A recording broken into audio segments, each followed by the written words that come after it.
Hey everyone, welcome to my channel.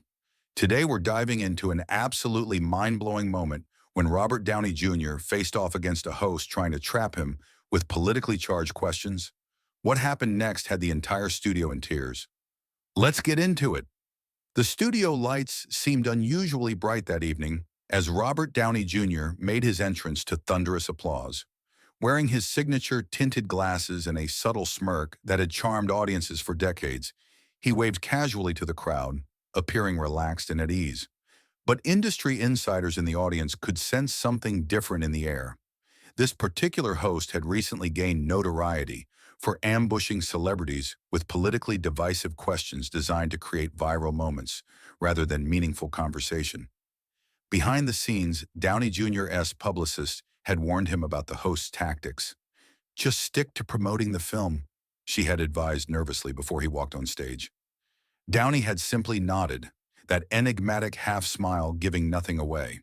What no one realized was that the actor, whose own life story of redemption had become Hollywood legend, had come prepared, not with rehearsed answers, but with something far more powerful: authentic truth. The first 10 minutes of the interview proceeded smoothly enough.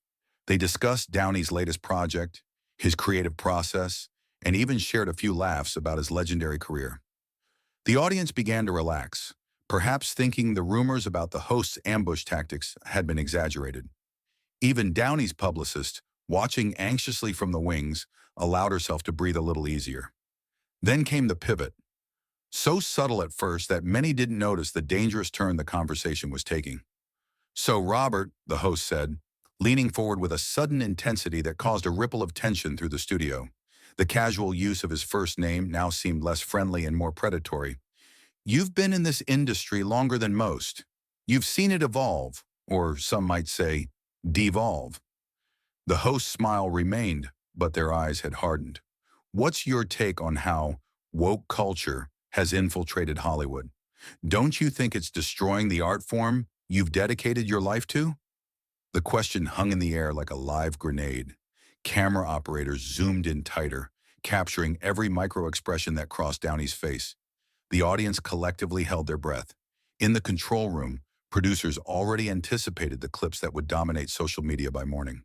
For 3 excruciating seconds, an eternity in television time, Downey remained silent. His publicist closed her eyes, preparing for disaster. The host's smile widened almost imperceptibly, sensing victory. Then something remarkable happened. Instead of the defensive reaction or political tirade the host had hoped to provoke, Downey removed his tinted glasses slowly, a gesture he rarely made in public interviews.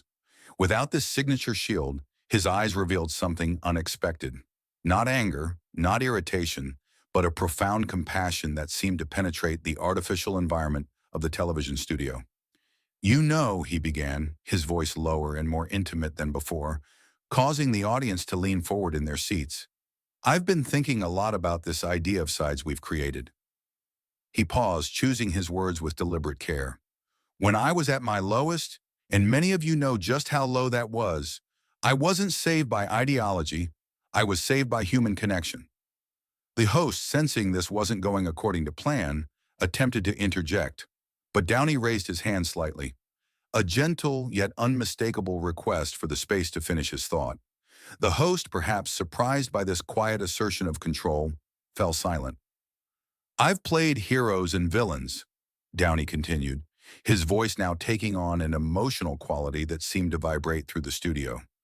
"I've been both in real life too, and if there's one thing I've learned through my own very public journey of destruction and redemption, it's that the moment we start seeing each other as abstractions, as categories rather than complicated, messy, beautiful humans, that's when we truly lose our way." A tear glistened in the eye of a woman in the front row. An older man in the back nodded slowly, mesmerized. Even the cameramen, typically stoic professionals, were fully engaged in Downey's every word. "This industry has given me everything," he continued, genuine emotion now cracking through his usually controlled demeanor. "Second chances most people never get. The opportunity to tell stories that matter. But you know what matters more?" He leaned forward, his gaze so intense that the host unconsciously shifted backward slightly.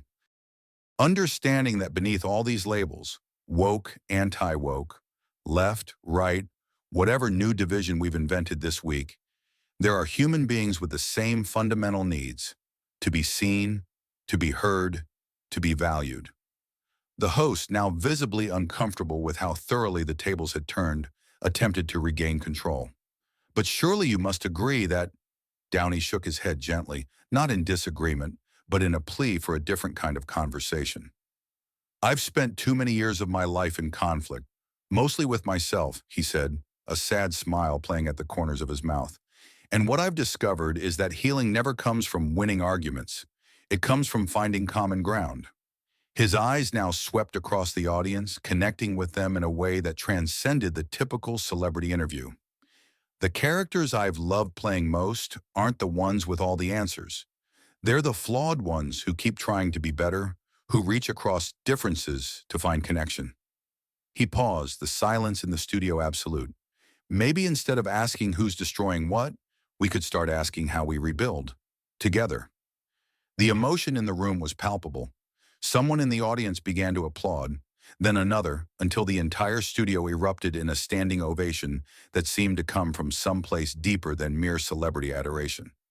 It was recognition of a shared truth that had momentarily broken through the noise of division. The host, completely disarmed and visibly moved despite themselves, struggled to maintain professional composure. The planned gotcha moment had transformed into something none of them had anticipated: a genuine human connection. When the cameras cut to commercial break, the applause continued. Crew members were wiping away tears. Even hardened journalists in the press section were nodding in somber appreciation. Backstage, network executives watched the monitors in stunned silence. This wasn't the viral conflict they had hoped for. It was something far more powerful. By morning, the clip had indeed gone viral, but not as an example of celebrity political warfare. Instead, comments across the political spectrum shared a rare moment of agreement. In an age of endless conflict, Downey had offered something far more valuable than another battle cry. He had offered a path forward. The interview that had been designed to destroy had instead become a blueprint for how to build. And in that transformation lay its true power, not in who had won or destroyed whom, but in what might be possible if we chose a different way to engage with our differences.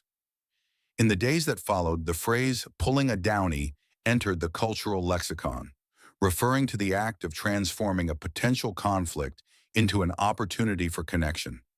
The host, humbled by the experience, would later call it the interview that changed how I approach my work. And Robert Downey Jr. added yet another remarkable transformation to his already legendary career, not just as an actor who could captivate an audience, but as a human being who could remind us of our shared humanity at a moment when we needed it most. Wow, what an incredible moment that shows why Robert Downey Jr. is so much more than just an actor. If you enjoyed this breakdown, please hit that subscribe button and turn on notifications so you never miss my new videos.